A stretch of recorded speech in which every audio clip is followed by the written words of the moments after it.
By morning, Elian had convinced himself he imagined it. Living ink, vanishing lights, a breathing atlas. Sleep should have dissolved the madness. But when he opened the book again, the lights were still there, still shifting, still alive, and one flickered weaker than the rest. He traced it with his finger. Coordinates formed instantly beneath his touch, as though the atlas understood intention, a place far from crowded streets and digital noise, a small settlement resting between hills that rarely appeared on modern maps. If the atlas was right, a god there was close to disappearing. Elian packed light, ink, journal, compass, atlas, and by sunset he arrived. The village was quiet in a way cities never were, not silent, but soft. Wind through grass, distant animal calls, wood smoke drifting through cooling air. Nothing divine, nothing extraordinary, just people living ordinary lives. He asked elders about stories, traditions, old beliefs. Most smiled politely, the way people do when humoring strangers. "Those things faded years ago," one woman said. "We have no use for them now." Another shrugged. Old tales for old times. Each answer made the atlas grow colder in his bag.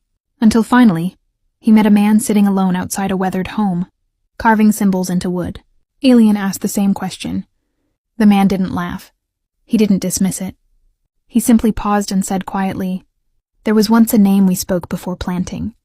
Before journeys, before sleep." He hesitated. As children, we were told it kept watch over small things. Doors, paths, safe returns. Elian felt the atlas warm. He opened it.